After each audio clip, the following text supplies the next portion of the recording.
Assalamualaikum warahmatullahi wabarakatuh. Selamat datang kembali di pembelajaran daring dari mata pelajaran Administrasi Sistem Jaringan. Oke, melanjutkan dari materi sebelumnya, yaitu instalasi operating system jaringan. Sekarang setelah instalasi, yaitu materinya DNS server, ya. Langsung saja, apa itu DNS server?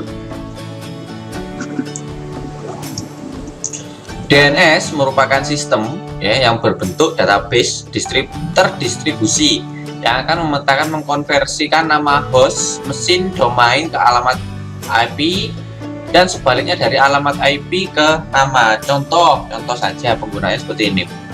Sebenarnya apa yang kalian ketik di mesin pencarian Google, contoh kita memasukkan di sini adalah contohnya www.poltektegal.ac.id, yaitu ke alamat IP misal 202.154.187.7. Nah, untuk routing email, telnet, FTP, web dan lain-lain. Ini gini, ketika kita mengetikkan www ini, sebenarnya yang kita panggil adalah IP ini, ya. Begitu sebaliknya, kalau kita memanggil IP ini, yang kita panggil adalah www.poltektegal. Seperti itu penggunanya. Jadi mengkonversi dari alamat IP menjadi alamat host atau mesin nama, ya, seperti itu. Kemudian sejarah dari DNS ini sendiri, yaitu sebelum adanya DNS tahun 1970-an, ya, ARPANET menggunakan pemetaan dengan bentuk tabel host pada berkas host .txt pemetaan. Contohnya ada di gambarnya sebelah ini, host txt, ya. Dari sini kemudian di upload atau ditaruh di master atau servernya, kemudian FTP, kemudian diakses oleh klien-kliennya, seperti itu. Kalau ada yang gabung, jadi intinya kalau ada klien baru atau user baru, maka harus ngedit host.txt-nya, seperti itu. Kemudian host txt berisi nama host dan alamat IP serta pemetaannya dari seluruh mesin komputer yang terhubung dalam jaringan. Dulu, jadi sebelum ada DNS ini, ya, ketika ada klien baru masuk, itu harus edit nama hostnya di host.txt ini. Kemudian ketika ada komputer lain yang terhubung ke jaringan ARPANET, maka masing-masing komputer dalam jaringan tersebut harus memperbarui berkas host.txt. Ya, itu tadi yang saya bilang tadi, harus mengedit host.txt. Kemudian cara mengupdate berkas host.txt dengan menggunakan FTP. Setiap 1 atau 2 minggu sekali, bayangkan tadi harus update. Dan jadi ketika ada user baru yang mau update, semua harus ikut merubah dulu. Masalah ketika jaringan menjadi semakin besar, kesulitan mengupdate isi berkas host.txt karena jumlah nama mesin atau komputer yang dituliskan sudah terlalu besar dan tidak efisien. Itu dulu sebelum adanya DNS, ya. Kemudian resolver and name server, yaitu sebuah program aplikasi pada host yang mengakses domain sistem disebut sebagai resolver, ya. Sebuah program aplikasi, jadi software yang mengakses domain sistem itu disebut dengan resolver, ingat-ingat, ya. Kemudian resolver mengontak DNS server yang biasa disebut name server.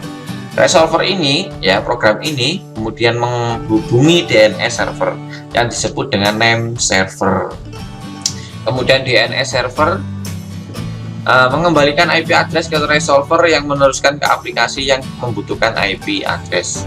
Bisa dilihat di bagian sini kanan, ya, ada hostname di sini, kemudian HTTP ini memanggil ke resolver ini ke name server, kemudian dikembalikan berupa IP address di sini, ya.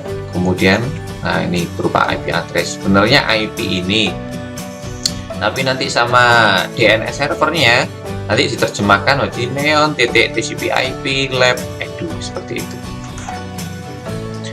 Kemudian cara kerja DNS, ya. seperti ini.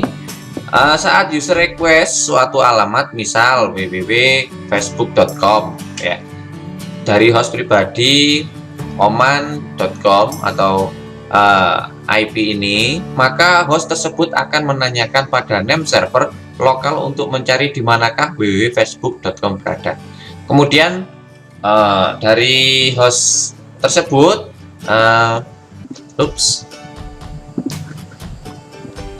name server akan mencari request tersebut di database lokal, maksudnya di server lokal. Jika tidak ada, maka server akan mengontak root DNS servernya, siapa yang memegang domain untuk facebook.com. Kemudian root server akan memberitahu IP address server DNS dari alamat www.facebook.com. DNS server lokal akan mengontak server DNS yang mengelola www.facebook.com. Kemudian DNS server tersebut akan memberitahu IP address dari www.facebook.com. Baru host Oman dapat merequest www.facebook.com dengan IP address yang diberikan. Jika bingung, seperti ini skemanya. Jadi ketika si klien ini ketik www.facebook.com ya, si klien kemudian akan mengirim ke sini lokal DNS server lokal, seperti kalau di SMK Muhammadiyah seperti yang ada di labnya Pak Faisal, itu ada server ya. Di sini mencari, di sini ada www.facebook.com atau enggak. Kalau tidak ada, diteruskan ke internet, dia mencari ke root DNS-nya. Kemudian oh ada, baru dikirimkan ke internet, dari internet lagi masuk ke lokal DNS, baru ke klien. Seperti itu.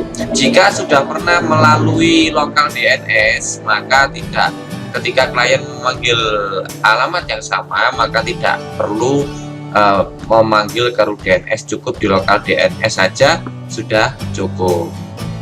Seperti itu. Kemudian struktur. Ya, strukturnya ini seperti ini contohnya. Ya, gambar struktur database DNS. Jadi contohnya adalah ada domain, ada edu, ada .com, ada .net dan lain sebagainya, government dan strukturnya seperti ini. Kemudian ke bawah di subdomain, domain dan lain sebagainya. Seperti contohnya subdomain atau domain itu pada alamat email tim sekalian ya, tuh.